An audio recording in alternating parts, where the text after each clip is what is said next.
Борко, добар ден. Добар ден. Најпред да се заблагодарам за тоа што прифати да учествуваш во нашиот нов серијал Live интервју на Инстаграм во моје лично име и во името на целиот тим на Макспорт. Најпред те прашал како си, како се снаоѓаш во ова време, невреме, како ги поминуваш овие денови со рестриктивни мерки, дали успеваш да се одржуваш на спортски план? Па добро, само што стигнавме од Охрид, значи бевме малце на викенд во Охрид и само што стигнав пред 5 минути, затоа и може би малце закаснив, така да се извинувам. Меѓутоа само што влагам пред 2 минути од Охрид. Така да тоа е тоа. Го поминуваме нормално како и сите други, колку што можеме тренираме, колку што можеме одржуваме форма, не е исто како и да тренирате, меѓутоа колку што условите дозволуваат, толку и сите нели се пробуваме да се одржиме во форма во ова време, невреме, како што кажавте ви. Би те навредил на твоите ракометни почетоци, како Борко влегува во сениорскиот ракомет и какви сеќавања ти навраќам кога ќе ти го споменам името на Вардар Ватерстална? Па добро, јас влегов во сениорскиот тим релативно млад, затоа што во тоа време важев за талент на својата позиција и уште бев вклучен во првиот тим на Вардар уште на 16-17 години и тренирав со првиот тим и настапував дури на некои од пославите надпревари, меѓутоа релативно брзо и млад бев дел од тој сениорски ракомет и сениорски спорт, така да Вардар е тимот кој што прв ме вклучи во сениорскиот тим, заедно со сегашниот селектор Данило Брестовац и тогашниот репрезентативен голман заедно со Данило Зоран Петковски. Тие беа двајцата голмани, јас бев младото детенце кој што беше вклучено како талент во првата екипа и мислам дека сигурно дека ми буди едни убави спомени, времиња во кои што можеби ме навративте, не сум не размислувал многу, и тоа едни времиња убави во кои што спортот беше сосема поинако од што е сега. Спортските принципи и пред се човечките беа многу поинакви него што се сега, премињата беа поинакви него што се сега, така да можам да кажам дека на вистина огромно искуство и имав што да научам од тие двајца во свое време великани на голот и на македонскиот ракомет, така да се убави спомени. Имав доста работи да научам, се надевам дека успеав сите оние работи кои што ги попнев и ги научив од нив да ги пренесам на оние помлади деца кои што доаѓаат, нели, како и на клубски, така и на репрезентативен план и тоа е убавината на спортот, нели, да се пренесува знаењето, да има што повеќе успешни спортисти и тоа е многу важно за еден спорт, за една држава, за една нација да секогаш вадите и се трудите да го пренесете се тоа на ваше искуство кој што се го стекнале и во кариерата и во животот на помладите и да се надевате дека со тоа ќе помогнете што полесно да годат оној тежок пат спортски. Дека го пренесуваш своето знаење на младите голмани, потврда е Марко Кизик кој го стуваше во четвртокот и спомена како ти всушност го мотивираш со твојата посветеност на тие години, иако имаш огромно искуство, се уште даваш многу, се даваш целиот само себе и Кизич истакна дека твојата посветеност навистина го мотивира. Би те навратил на дербито Вардар Металург. Многу жар, борба, многу инциденти помеѓу тие два клуба. Од тоа гледиште, како ги гледаш тие надпревари? Дали фалат на македонската клубска сцена? Сигурно дека фалат. Значи, во тоа време и Металург беше доста сериозен противник и Вардар сериозен тим, така да сигурно дека тие дуели и тој дел од првенството носеше екстра квалитет, како и за самото првенство, меѓутоа носи и за македонскиот ракомет и за репрезентацијата во целина и мислам дека тоа е едни надпревари кои што јас имав таа среќа или несреќа, како сакате да бидам, и од двете страни, дел и од Вардар во тие надпревари, дел и од Металург во тие надпревари и можам да кажам дека на двете страни се надпреварите се доживува подеднакво жестоко, подеднакво напнато и подеднакво со жар, и со желба да се победи тој надпревар или тоа првенство се освои, така да мислам дека сигурно дека такви натпревари, такви дуели, такви едни подготовки за првенствени натпревари во Македонската лига фала на ракометот и мислам дека сите оние љубители кои што го сакаат спортот и се неутрални, сигурно дека ним најмногу им не достигаат тие дуели и стварно тоа бе еден празник за спортот и за ракометот генерално. Веселин Вујовиќ и Лино Червар, имаш се работувано со двајца најтемпераментни тренери на овие простори. Дали има некои сличности помеѓу нив, разлики? Што може да кажеш за овие двајца страци? Па добро, темпераментот е една работа и мене ми се допаѓа тоа, меѓутоа тие иако на прв поглед се делуваат дека се слични, меѓутоа во суштина и не се толку слични, затоа што и Вујовиќ и Лино Червар се темпераментни, меѓутоа Вујовиќ многу ретко знае да ве навреди и да ве потцени, додека со Лино Червар е случајот друг, тој и е темпераментен и знае и да често да ги навредува. Помладите, па и не помладите, генерално сите своји играчи знае да ги навредува, не толку јавно, меѓутоа сите на оние тренинзи најчесто да ги навредува и мислам дека тоа е она што мене лично ми сметаше. Додека сум соработил и со Вујовиќ не сум имал никакви проблеми, баш имавме супер соработа, екстра соработка.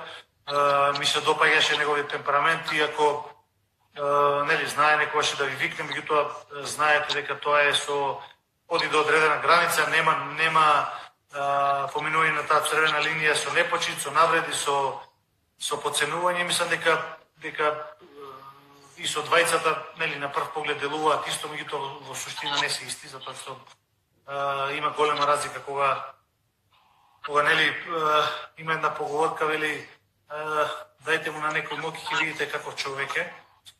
Во принцип тренерот е нели наш под наводници шеф и кога ќе му дадете мок на шефот ќе видите како се однесува со послабите од него или подоле рангираните од него и доколку некој ги навредува, тоа говори за самиот себе, не говори за тие играчи или за тие луѓе. Така да мислам дека во принцип и двајцата се квалитетни тренери, меѓутоа мене лично што ми сметаше и што од самиот старт влеговме во некој си конфликт, тоа едноставно не почитување и на македонците во целина, затоа што уште почетокот првиот муавет беше дека македонците не се спремни за ништо, македонците се не знам какви или вакви онакви. Ние уште во првиот месец дојдовме во некој си конфликт таен, затоа што јас не дозволувам никој да гази по мене, по мојата чест, по мојата работа и по мојата држава и националност или како сакате кажете го, и тоа е тоа. Во принцип двајцата се карактерно темпераментно слични, меѓутоа карактерно различни. Веќе ми кажа за Червар, но морам да ти го поставам следното прашање и одново е поврзано со него. Го цитирам, Борко е емотивно испразнет и те иземат списокот за светската во Франција. Па сакам да прашам, од каде избувнува вашиот конфликт, ако веќе претходно ни кажа, зашто не даде конкретна причина, туку таква банална изјава? Па добро, нашиот конфликт започна уште од неговото доаѓање во Металург. Значи, кажам, уште првиот месец по неговото доаѓање во Металург. Ние имавме такви недоразбирања, затоа што, кажа, да не се повторувам, ја не дозволувам било кој да не ме почитува мене, мојата работа, земјата од каде доаѓам и народот. Јас не дозволувам, држам до себе и уште во првиот месец имавме доста конфликти и иако имав понуда, мене таа година ми завршуваше договорот со Металург. Тоа беше првата година на Лино Червар, после завршувањето на договорот, мене ми беше понуден уште 2 години договор да продолжим, меѓутоа јас едноставно не сакав да работам со него и едноставно се замина во Вардар и тоа беше крајот на нашата соработка, речем на клубски план. Потоа прострои некоја информација дека ќе биде селектор на репрезентацијата на Македонија. И тој ме викна, пред да биде назначен и официјално, тој ме викна и побара да разговараме. Јас нели како помлад отидов на тој состанок или кафе, муавет, како сега да кажете го. Ми се извини за се до тоа што имаше направено. кажа дека од сега натаму нашата соработка ќе биде честна и отворена и без задкулисни игри. Јас не дека му поверував, меѓутоа едноставно верата ми наложува да простувам на луѓе кои што нели и не зависам на било кој начин од нив. Едноставно, да речем, ги си подававме рака, се смирихме, меѓутоа после првите квалификации или кога веќе се квалификувавме на тоа светско првенство, после квалификувањето на тоа светско првенство дојде и се појави и го покаже неговото право лице и едноставно ме избрише дури од 25 не бев, дури на 25 не бев и неговиот, нели, преку наши заеднички познаници, неговата порака беше поздравете го Борко, ова му е за се што се случуваше во медалург. Така да тоа беше едноставно една наша лична војна, едноставно човекот така мисли дека така мислел во тоа време дека ќе ми наштети мене, меѓутоа кога сакате наштетите на некого, како велат дупката која копате, многу е голема веројатноста сами први да паднете во неа, така да и тој сам си падна во својата дупка која копаше, направи само штета на македонскиот раковот и на македонската репрезентација со тоа освојување на, не знам, не сеќавам дали 19 дали 16 место на тоа светско првенство во Франција. И едноставно тоа е тоа. Немам некоја друго објаснување за тоа што вие да изоставите играч кој што во тоа време настапува во Барселона е малце смешно, меѓутоа тоа е тоа. Од него можам да очекувам све и верувајте дека не ми беше изненадување за тоа што беше спремен на било каков чекор од него и едноставно ја прифатих неговата одлука. Времето покажа дека не бил во право и тоа е тоа. Во 2012 година го напушташ Вардар и подпишуваш за Гумерсбах. Бундеслигата важи за најсилна клубска лига на светот, сон на секој ракометар. Беше ли твој сон да заиграш во Германија? Па да, беше. Значи јас заминав во тоа време, добив стварно сериозна понуда после светското првенство во Србија од екипата на Гумерсбах. Поминав таму 2,5 години и после првата година, нели, нормално е период на адаптирање, меѓутоа веќе втората година имав забележителни настапи и добив доста сериозна понуда од тие, имав уште 2 години договорот, меѓутоа добив сериозна понуда од Катар, го откупија мојот договор и се одлучив да заминам таму на печалба на 4 месеци и да кажам едно искуство кое што од финансиски аспект одлично, меѓутоа од спортски аспект можеби и беше некоја грешка, затоа што лигата таму не е воопшто професионална, ако се купуваат 20 професионални играчи, меѓутоа што е тука така требало да биде. Јас сум горд на секој мој чекор што сум го направил мојата кариера. Бундеслигата е нешто кое што веројатно и наредните 4-5 години, ако не повеќе, ќе биде најатрактивното првенство во светот, каде што се вложува најмногу, каде што надпреварите се една забава за сите, од најмлади до највозрастни, луѓе доаѓаат да уживаат, се случува на едно многу повисоко ниво од било кое првенство во Европа и тука во светот и тоа е тоа. Мене ми е драго што сум во клубот на оние македонци кои што го освоиле германското првенство. Сум и првиот кој што ги има освоено со Рајника Левен и потоа дојде Дејан Манасков кој го освои и он со Рајника Левен, меѓутоа сигурно дека е една привилегија да се биде во круг на освојувачи на германското првенство и сигурно дека е едно огромно искуство да се настапува таму. Така да на секој млад спортист го препорачувам кој има можност да замине во Германија, ракометот посебно, така да препорачувам затоа што така се градат играчи, така се градат карактери, така се градат луѓе со прави вредности спортски и на нас ни требаат, на оваа држава требаат луѓе кои што ќе имаат свој став и требаат луѓе кои што ќе знаат да вреднуваат свое, ќе знаат да си имаат свој став и да држат до себе. Така да мислам дека преку спортот најдобро се гради карактерот на еден човек. Го спомена тимот на Рајника Левен, па тука следува прашањето. Тој тим ни е добро познат, дека не само тие да ги спомне Дејан Манасков, Филип Талевски беа беа играчи на тој тим, но некако како да не се снајда. Игра само една сезона, а проблеми со минутажа, па би сакала да прашам дали Рај некаде тим каде што може да се развиваат млади играчи, каде што може да добиваат шанси или сепак таму се бараат резултати и само резултати. И општо би те прашал за самата Бундеслига. Колку е добро македонските млади ракометари таму да преминуваат и таму да идат на печалба. Видите, Рајникар Левен во времето кое што јас настапував, ајде вака, споредено со фудбалски некој тим беше Бајер Минхен. Ако го споредите во фудбалот Бајер Минхен, ако споредите Бајер Минхен фудбал, тоа во ракометот беше добри 2-3 години Рајникар Левен. Јас сум од таа генерација првата титула која што освоивме со Рајникар Левен и за клубот и моја лично во Бундеслигата.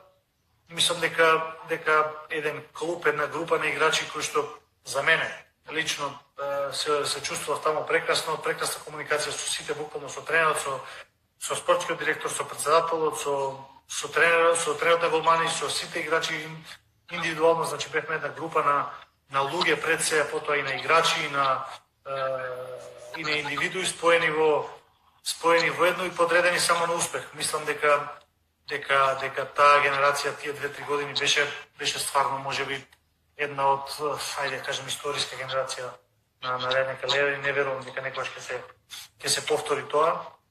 Така да, што се однесува до Дејан и до Талески, мислам дека Дејан имаше лоша среќа или му фалеше малку среќа, затоа што во тоа време на неговото место беше Сигурсон кој што тогаш се уште беше во форма кој што Сигурсон е еден играч кој што има високо реноме и е ценет доста во Европа, во светот, па и во Германија. Така да Дејан Манасков мислам дека имаше лоша среќа, што се однесува од Талески, мислам дека беше преголем залог за него, затоа што како и се во кариерата, веројатно, како и се во животот, веројатно и во спортот треба да дојде чекор по чекор. Јас не отидов директно во Рајникар Левен, јас бев во странство веќе 7 години, па потоа подпишав за Рајникар Левен. Значи, го научив начинот на живот во странство, го научив јазикот да зборувам, научив како треба да се поднесува еден професионален странец во странски клуб и што се бара од него конкретно и потоа се одлучив да одам во Рајникар Левен, така да сам дека беше прерано за него да оди во Рајникар Левен.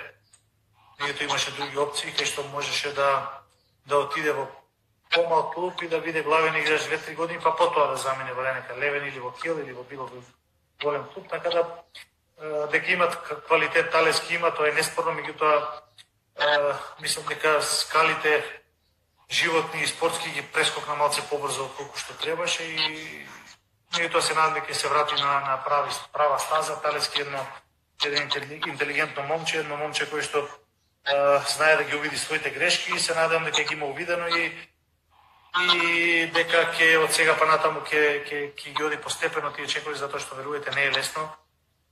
Во странство кога одите во тој момент јас кога подпишав за Рајникар Левен, после некој си месец дена или 30 дена од кога стигнав таму, во разговор со тренерот ми кажа дека биле понудени за голманската позиција дури 120 голмани. Меѓутоа тој се одлучил 120 голмани за мене. И тоа е една чест привилегија, но и голема обврска, затоа што верувате нека не е. Ви имате голмани од Германија, имате голмани од Шведска, имате голмани од Данска, имате голмани од Норвешка, имате од сите земји кои што се подобро рангирани од Македонија во ракометот. И стварно треба да се изборите за место таму и да бидете, да влезете во таа екипа, така да самото влегување на Талески и на Дејан во тој клуб ајде да кажем, на големи клубови е огромна работа, меѓутоа треба и да се изборите за минутажи, треба да се изборите за свој статус во клубот и мислам дека Талески ја увиде својата грешка. Деки веќе си има фантастична кариера во Веспрем, исто сериозен клуб, голем клуб и мислам дека коцките полека ќе се поклопуваат и за Талески и се надевам дека ќе има уште побогата кариера. И самиот напомена колку тимот на Рајникар имал доверба во тебе. Беше сериозна прва опција на голот за тимот од Мајнхајм, но стигнува понуда од Барселона и ја прифаќаш. Дали тоа значи дека понуда од Барселона не може да се одбие? Па добро, јас имав уште 2 години договор со РНК Левен. Меѓутоа, знаете како ми стигна понуда, понуди стигали предходно, понуди стигаат и сега, меѓутоа овој тип на понуда не беше обична понуда од причина што јас веќе преговарав со Барселона околу 30 на дена и во тие 30 на дена јас 2 пати им кажав не, значи ги одбив, затоа што бев задоволен во РНК Левен, ја освоивме шампионска титула, бев задоволен од животот, начинот на функционирање во Германија и се тоа, така да 2 пати ја одбив, меѓутоа после разговорот со Давид Баруфет, тој е спортскиот директор и легенда на шпанскиот ракомет Давид Баруфет, кој што имавме разговор околу 30 на 40 на минути, човекот ме убеди дека навистина ме сакаат во нивните редови и дека навистина тој го има дадено својот збор за мене и дека тој има гарантирано за мене и дека стварно верува и сериозно верува во моите квалитети и така се случи, да кажем, ајде од третиот пат да јас давам потврден одговор за заминување Барселона. Огромно искуство, освои се што може да се освои, мислам дека ми фали уште освојување на Лига шампиони.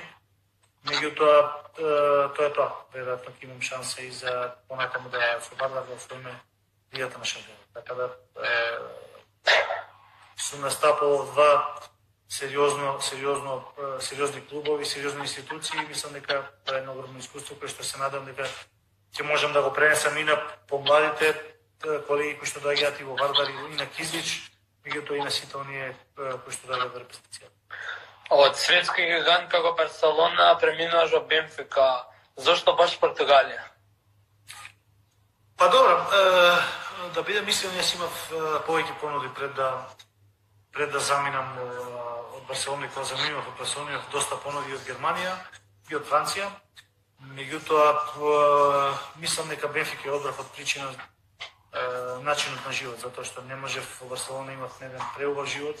Во тоа време мојата сопруга остана трудна со нашето синче мало Душан и едноставно ако заминев во Германија ќе немав време со сите тие патувања, сите тие надпревари во Бундеслигата, ќе нема време да се посветам и на моето семејство и на моето детенце.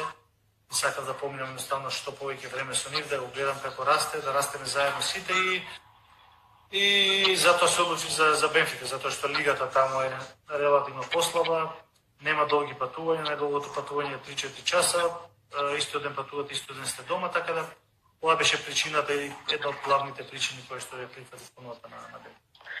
Во моментов настапуваш за Вардар, кога клубот беше пред колапс, кога играчите преку медиумите најавуваа дека ќе се заменуваат, се жалеа дека не се исплаќаат пари, доаѓа како громад ветров небо информација дека Вардар добива ново засилување. Тоа не било кој таку Борко Ристовски. Но гумина ке те обвина дека поради политика се враќаш во Скопје, но која е вистинската причина за твоето враќање во главниот град? Па добро, не ја гледам причината за политика, како би се вратил за политика, не разбирам. Јас сум спортист, не знам како политиката со спортот има врска.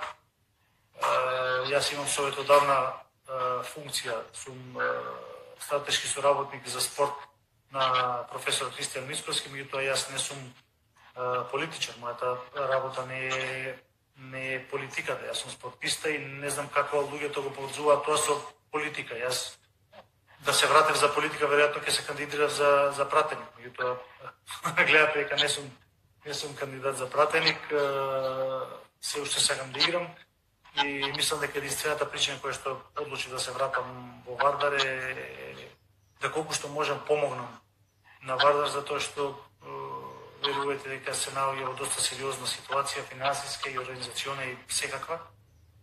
И кажав дека моето доаѓање е единствено само и само да се помогне на Вардар, да застане повторно на здрави нозе, да пробаме сите заеднички да колку може да помогне секој во својот дел и да Вардар остане во првите 8 екипи во Европа, затоа што заслужува тоа и заслужува да Македонија има представник како што е Вардар, затоа што не е едноставно 2 пати да бидете европски првак. И и треба да се честита на сите оние играчи кои што поминаа претходно Вардар, на сите оние кои што ги направија тие успеси. Треба да се заблагодариме на Самсоненко за се она што направи за Вардар и за Македонија како држава, затоа што Вардар беше и е најдобриот промотор на оваа држава во светот и во Европа и тоа е единствената причина. Така да не гледам како може политиката да се поврзе со спортот или директно со мене како нејзин учесник. Многумина ги интересира како Вардар може да очекуваме за наредната сезона. Михајло Михајловски од 1 јуни го презема Вардар. Значи тоа е веќе еден нов Вардар со нов собственик. Ке огледаме ли Борко Ристовски наредната сезона? Ке напаѓа ли Вардар од нова титула? Ке се држи ли со најдобрите тимови во Европа? Да, мислам дека проектот кој што се подготвува од она што колку што јас имам информации, проектот што се подготвува е доста сериозен. Можеби во оваа прва година не толку сериозен како последнава на Вардар што беше, меѓутоа за да се тргне од нула повторно, затоа што има Вардар доста сериозни финансиски проблеми, да се тргне од нула потребно е време, не може се преку ноќ, меѓутоа мислам дека полека од година во година клубот повторно ќе се качува скалу по скалу и мислам дека повторно ќе биде на ниво кое што сме навикнати или сте навикнати да го гледате, така да се преговара со доста играчи, од она што го знам, се преговара со доста сериозни имиња, меѓутоа што ќе се случи, кои играчи ги потпишат, не можам да ви кажам затоа што не е во мојата сфера на делување, тоа е на председателот Михајловски, така да од она што информации што ги имам, најважните може да бидат спокојни. Вардар ќе има конкурентен тим, Вардар ќе има силен тим, така да одиме чекор по чекор, кој колку може на свој начин да помогне да Вардар биде оно што сме навикни да гледаме. Вардар имаше силен и конкурентен тим и оваа сезона го носеше епитетот актуелен европски шампион, но ЕХФ се дрзна да му го одземе правото на зелена маса да брани титулата. Како ќе беа вашите шанси пред Пик Сегет? Па добро, не сам да ја коментирам одлуките на ЕХФ, затоа што во секоја институција има дел политика, така и во ЕХФ, така да они оцениле дека Вардар во овој момент не е доволно конкурентен и затоа одлучиле така, меѓутоа се лажат, Вардар и оваа година ќе одеше да го напаѓа Пик Сегет, дали ќе успеевме или не знам, меѓутоа сигурно дека немаше да се предадеме и тоа е една политичка одлука која што едноставно не треба да се замараме и да ја коментираме и треба да ја прифатиме, треба да се спремиме што подобро за следната сезона. Повторно не чека доста работа, не чека доста тренинзи, доста надпревари, доста тежок период во кој што мораме да го преснеме Вардар и Македонија пред се во едно светло кој што сите сме навикнати да гледаме. Се вклучи на страната на една политичка опција, па може ли да слушнеме кои се твоите планови, на кој начин ќе се обидеш да го сподигнеш спортот во Македонија? Па добро, ние имаме јас во разговор и договор со председателот и професор Христијан Мицковски, тоа беше една од причините кои што и прифатив да бидам дел од неговиот советнички тим, затоа што исто гледаме на спортот, исто гледаме на начинот на кој што оваа држава треба да оди напред во сите сфери, во економијата и во политиката и треба да се воведе еден нов начин на функционирање, да се сите оние ниски политиканства да се тргнат на страна, сите оние принципи кои што сега беа погазени човечки пред се, да почнеме да ги почитуваме, да почнеме да си го почитуваме својот народ, да почнеме да си го почитуваме својата држава, да почнеме да си го сакаме својот народ и верувајте дека мојот ангажман во советничкиот тим на професор Христијан Мицковски не е од никаков финансиски интерес, затоа што јас финансиски и моето семејство сме обезбедени, ние немаме потреба да фаќаме една страна и друга од тој аспект, меѓутоа мене ме боли единствено се нафатив затоа што размислувањата со професорот Мицковски ни се истија, тоа е дека треба да градиме едно здраво општество кое ќе се заснова на здрави столбови, едно од тие столбови да биде спорт.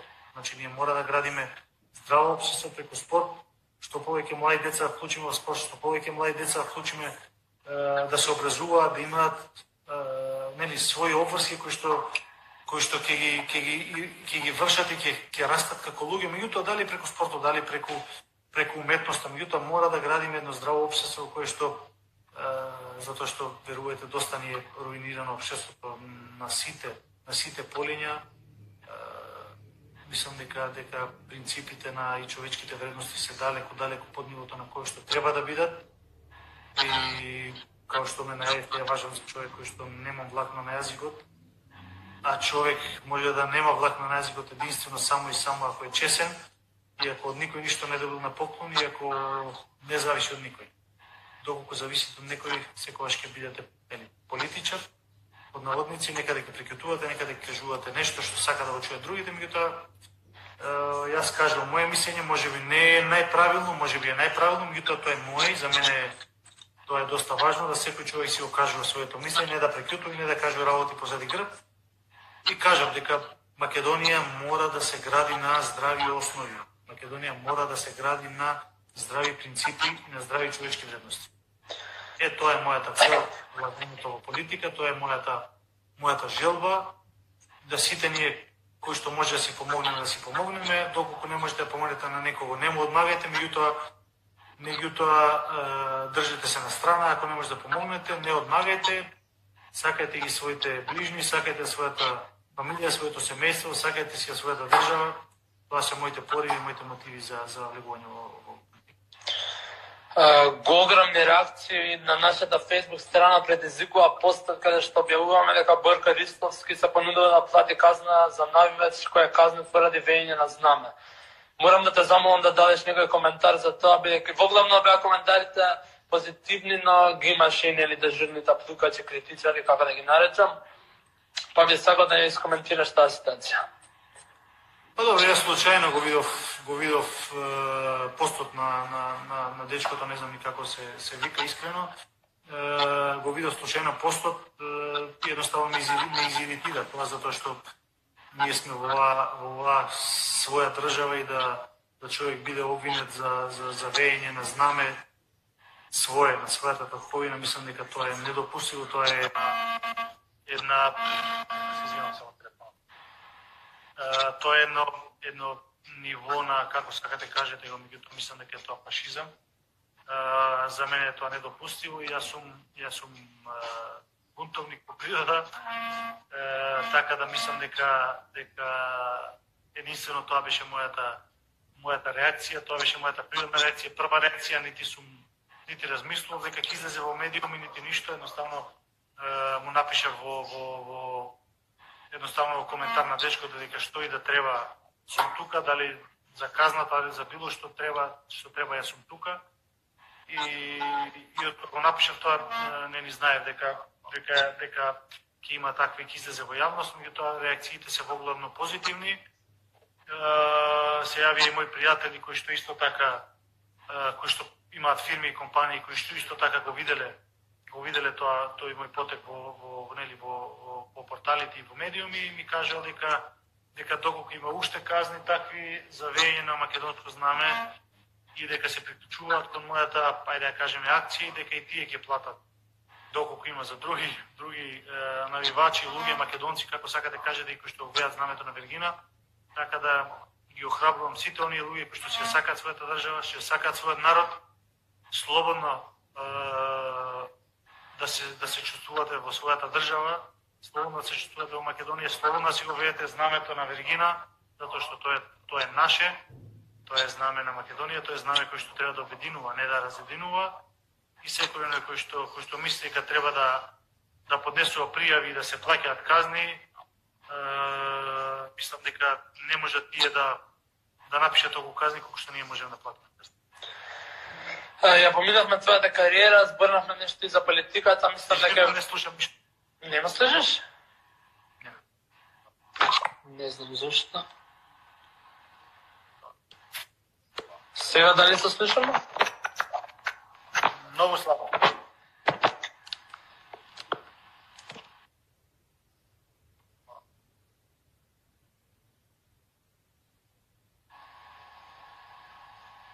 Ништо не се слуша. Да почна нов лайв, бидејќи очигледно има некои технички проблеми.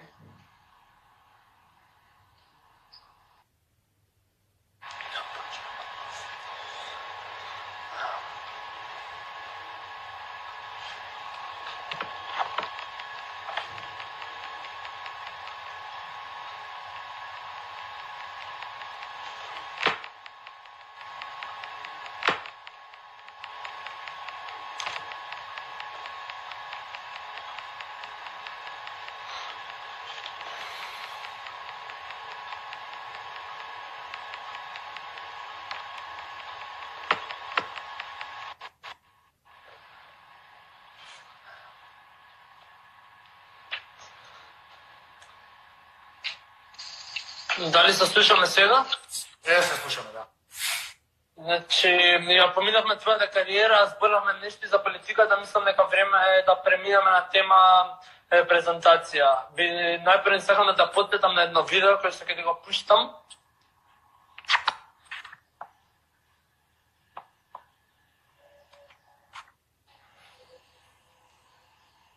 Зависи сега од успешноста на голманот на Металург, Борко Ритовски на македонската репрезентација.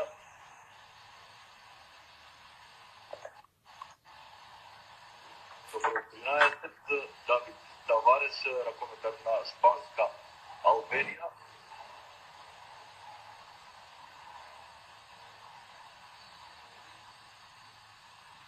Ристовски брани Македонија е во баражот. Отлична интервенција, јунак на надпреварот. Борко Ристовски, 17-та успешна интервенција, второ одбранец Седмерец. Вирова победа за Борко, мислам дека тука започнува се. Дали ќе се согласиш? Да, мислам дека после 10 години едни перипетии кои што ги имавме со баражите и со испаѓањето во баражите, мислам дека и не стигнувањето до баражи, мислам дека ова беше една пресвртница за македонскиот ракомет. Јас сум тој што го одбрани последниот пенал, меѓутоа далеко од тоа дека сум само јас заслужен. Мислам дека за да стигнете до последен напад да одлучува, мислам дека треба една пеколна работа на цела репрезентација таа која што бевме тогаш и мислам дека сите ние тогаш дававме повеќе од себе и во една пожртвуваност, една желба за успех конечно 4 години. Мислам дека тоа беше еден пенал кој што го заврте прекалото на наша страна во однос на тие големи преводи. Ракометно танцувавте во Србија, во Ниш и во Белград. На трибините неверојатно македонска навивачка хармонија. 5-то место, обезбедени олимписки квалификации. Дали е тоа најдобрата генерација на Македонија во историјата на репрезентацијата? Па добро, мислам дека да. Затоа што секогаш се цени квалитетот на една генерација според успехот што го правите, и квалитетот на еден играч, доколку секој играч се цени и својот квалитет според CV-то, според се она што направил во кариерата, каде игра, што направил. И мислам дека според резултатите што ги има направено, тоа е дефинитивно најдобрата генерација во историјата на македонскиот ракомет, без тронка сомнеш. Буди ли горчина поразата Данска и голот на Ханс Линдберг во последната секунда? Некако како тој гол да ни го зема медалот. Па добро, се ни го зема медалот. Ние сме навикнати, ние македонците сме навикнати да секогаш малце ги преувеличуваме работите и секогаш или малце повеќе од што треба тагуваме, или малце повеќе од што треба се радуваме, или малце повеќе од што треба имаме еуфорија, така да треба сите конечно сватиме дека тоа е спорт, нормално дека боли, нас најмногу ме боли. Меѓутоа треба да сватиме сите дека тоа е спорт и ако тоа е работа која што ја радува цела Македонија, ја радуваше и радува се уште, меѓутоа на крајот на денот тоа е само спорт. Луѓе има далеко поголеми проблеми во животот, луѓе се борат со далеко поголеми проблеми во животот, така да треба малце да се смириме и да научиме дека спортот е само на крај игра и една работа која што денеска победувате, утре губите и тоа е треба да се фатиме како сосема нормална работа. Од два олимписки квалификацијски циклуси требаше да бидат доволно барем еднаш да отидеме на Олимпијада. На едниот важевме за аутсайдери, на другиот бевме фаворити. Но епилогот беше ист. Македонија не отиде на Олимпијада. Зошто? Па добро, не се слагам дека сме биле фаворити. Значи Македонија никогаш против никого не била фаворит. Тоа да биде јасно на сите оние кои што не гледат и генерално на цела јавност, затоа што ние не сме од калибарот на Данска, од калибарот на Германија, од калибарот на Франција и да сме фаворити на било што, на било кој натреба. Така да мислам дека тоа дека сме биле фаворити треба да го заборавиме и да не го спомнуваме баш често затоа што не сме биле фаворити, посебно не на квалификации за Олимпијада, меѓутоа не знам како поинако да го кажам тоа, освен дека лош сплетен околности, лоша среќа, преголем притисок на нас, па сме одиграле послабо отколку што се очекували, што сме требале. И мислам дека едноставно така требало да биде, едноставно не сме заслужиле доволно за да одиме Олимпијада. Јас така гледам на работите, кога некои работи нема да се случат, едноставно не заслужуваат да се случат или не сте се трудат доволно. Така да, ништо трагично, како што кажа, спорт и тоа. Ако некој големо првенство наликува на во Србија, тогаш ќе споменам Хрватска. 3 фантастични надпревари во првата фаза. Победа против Словенија и Црна Гора, реми против моќната Германија, каде што бевме близко и до победа. Но во Србија бевме 5, а во Хрватска 11. Каде се загуби таа енергија во Вараштин? Па добро, тоа се математики, тоа не е ништо друго, не може да ги мерите така работите. Значи некогаш 3 победи се недоволно, некогаш 2 победи се доволно. Значи тоа се математики кои што се случуваат и кои што треба да се поклопат коцките и од другите резултати, така да мислам дека како одминуваат годините, ние сваќавме дека едноставно немаме ростер кој што може да ни даде, ајде да кажем, ветар во грб на нас постарите и едноставно тука треба да се гледа причината за нашите нели, да ги кажем неуспеси, не се тоа неуспеси, меѓутоа да ги кажем послаби резултати. Имаш искуство, веќе споменавме со многу европски гиганти. Многу имаш големо знаење кога ракометот, па затоа мислам дека си човек кој што може да го објасни терминот помладување, термин кој што му се дава многу голем фокус во оваа наша држава, еве неколку години назад. Помладување во Македонија, што ќе каже Борко за тоа? Па, помладување да, се слагам во целост, меѓутоа не по секоја цена. За да има подмладување, треба да има квалитетни млади деца кои што ќе дојдат и ќе можат да не подготват нас постарите, да ни направат притисок, да се осеќаме инфериорни и да влезат на наше место. Меѓутоа не по секоја цена. Подмладување како подмладување не значи едно лошо европско првенство или едно лошо светско првенство на една генерација и сега нели сите слушнале нешто, ама не баш дослушнале, па сега помладување. Не е баш така, значи верувате дека ние во репрезентацијата не заработуваме пари, значи ние едноставно таму одиме за љубов за Македонија и ние често настапуваме за Македонија што ја представуваме. Значи никој не се, ајде да кажем народски кажем, тепа за да ги во репрезентацијата, што таму нема некој финансиски бенефит, па да се тепаме сите ние да што подолго останеме. Меѓутоа треба да се работи многу повеќе со младите, треба да научат многу работи. Треба кажа претходно истото што важи за Талевски, истото важи за Кузмановски, истото важи за Кизич, истото важи, не знам, за сите други, значи за Маđarски, за сите други. Сите други треба да постепено, да чекор по чекор да стигнат и да бидат спремни за тие настапи големи за Македонија, затоа што не е воопшто лесно да се игра. Знаете дека Македонија е земја од 2 милиони експерти за се, и за ракомети, за политики, за фудбал, за кошарка, така да треба тој притисок да се издржи и треба сите ние да им оставиме доволно простор за се развиваат, затоа што верувајте, тоа се деца кои што сакаат, имаат желба, меѓутоа понесени некогаш од јавноста, од притисокот, можеби да изгорат во таа преголема желба и тоа ништо не сме направиле. Никаква услуга на ракометот, а најмалку услуга на нив. Така да моето мислење е дека треба да се оди со помладување дефинитивно, меѓутоа тоа треба да оди етапно и да се оди во помладување како што доаѓа игра спремен за секоја позиција. Вие не можете одеднаш да смените 5 играчи, меѓутоа ако има позиција, ако доаѓа млад играч на лево крило, ако доаѓа на голман, не е важно на било која позиција, меѓутоа е етапно, чекор по чекор. Не одеднаш да се стави дето во оган, не одеднаш да се изгори, не одеднаш да му се даде преголема доверба за да тоа дете утре се осети нели и под притисок на јавноста, на играчите, новинарите се осети инфериорно и да се загуби во целата ситуација, затоа што кажав, Македонија е држава 2 милиони експерти за се, така да имаме 2 милиони експерти за. Кирил Лазаров вели дека Македонија има ракометна имена. Филип Меркуловски во интервју за Балкан Хендбол како да го има еден поинаков став кој вели дека страува дека Македонија во иднина ќе обезбедува пласма на големи преварувања. Каков став имаш ти околу нашата ракометна имена?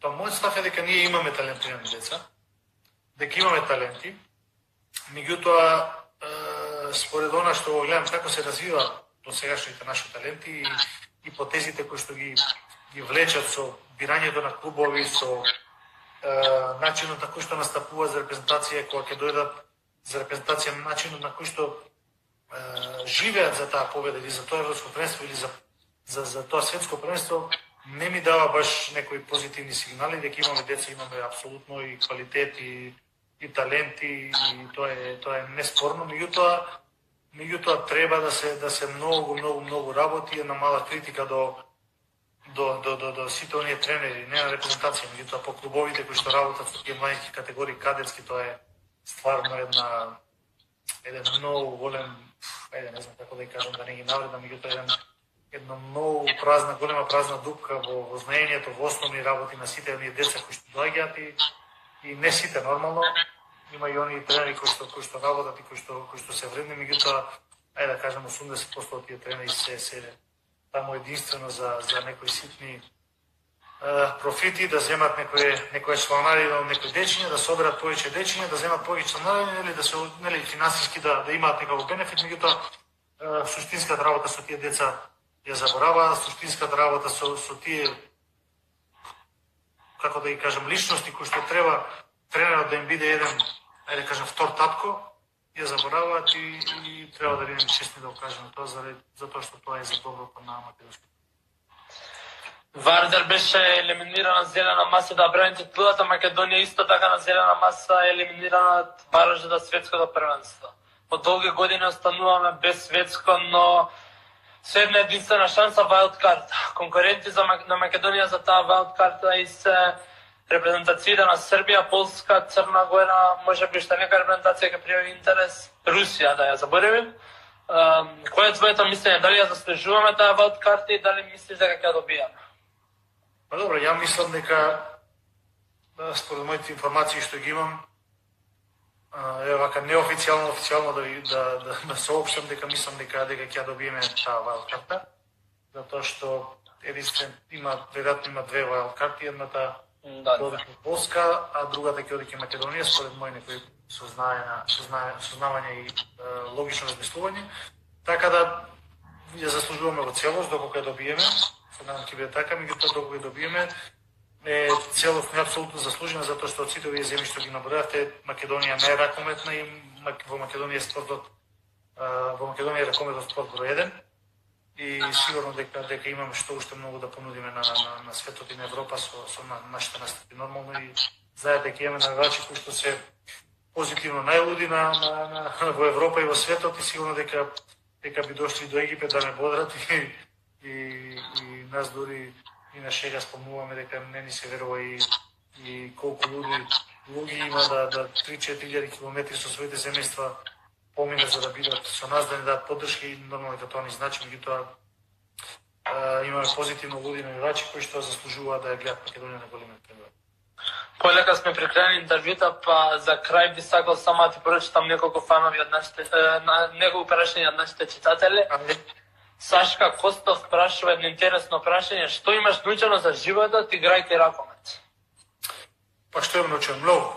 Многу имам научено, затоа што ракометот, кажам претходно, и спортот генерално те учи на едни прави вредности, да се бориш за се во животот, да бидеш чесен, да научиш дека нема ништо лесно во животот и да научиш дека без борба во спортот не можеш да добиеш ништо. Тоа се буквално истите правила кои што се водаме во животот и така сакам да воспитувам моето дете. Значи, борба, честност, љубов, отвореност, тоа е тоа. Значи, тие се работите кои што ме водат цел живот преку спортот, така и во животот и според мене тоа и се правилните работи, затоа што без борба не можете ништо постигнете, колку и да работите ви изгледат лесни, не се толку лесни, колку што работите да ви изгледат убави, не се толку убави на прв поглед, се додека не стигнете до врвот или борбата до врвот е многу тешка, така да во животот е уште потешко.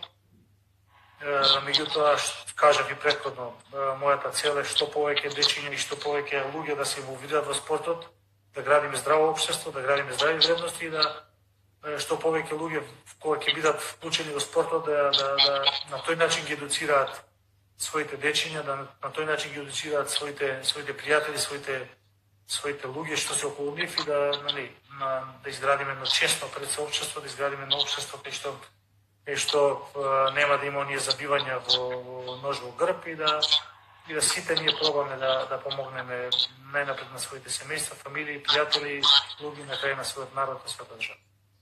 Марковски Д прашува дали ќе завршиш кариерата во Македонија или во странство?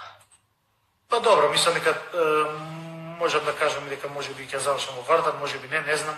Значи, оставам работи да течат природно, како ќе се чувствувам, така и ќе правам, ништо нема да форсирам доколку осетам дека немам повеќе желба да се бавам со ракомет и со спорт, во истиот момент ќе престанам и нема да биде никаков проблем. Марко Владецки прашува дали докога добиеш државна функција би го напуштил ракометот? Не, мислам дека не. Јас не сум постојан за да добиам државна функција. Не верувам дека ќе добиам државна функција затоа што не ни барам таа државна функција. Меѓутоа не верувам. Не можам со 100% да кажам дали ќе го оставам на комитет или не, меѓутоа според сегашните размислувања не. И на крај уште едно прашање, Иван Цугук прашува кој надпревар ти бил пресвртница од твојата кариера? На оваа тема имаше неколку повеќе прашања. Беа пресвртница, најдобар надпревар од твојата кариера, надпревар кој ќе опаметиш? Па добро, нема надпревар на кариерата, нема надпревар пресвртница. Еден надпревар не прави пресвртница во кариерата, еден надпревар не одлучува буквално ништо, може да биде еден надпревар најдобар, меѓутоа доколку константно не сте добри, никој нема да ви даде понуди и да можете да чекорите или напред во својата кариера, репрезентативна или клубска. Така да секој ден е клучен, секој тренинг е клучен, секој надпревар е клучен, секој одбрана е клучна, секој неодбрана удар е клучен, се тоа ве прави посилни и се тоа ве прави да растете како играч и како човек и да научите да живеете и со тој притисок, да научите да живеете и со убавите моменти, да знаете, да ги разпознаете, работите дека и кога сте најдобар не треба да претерувате, меѓутоа и кога сте најлош не треба да премногу да тагувате, едноставно треба да знаете релативно да ги цените работите и да ги вреднувате, така да тоа е тоа. Нема еден надпревар, нема една пресвртница, постои работа и само работа. Борко, за крај одново сакам да се заблагодарам што и јас самиот и нашите читатели имавме огромна чест и привилегија да слушнеме размислување за ракометот, за општо за животот една голема легенда и голем човек како што си ти. Ти благодарам. Фала и на вас за поканата, се гледаме, поздрав до сите, се најубаво. Фала.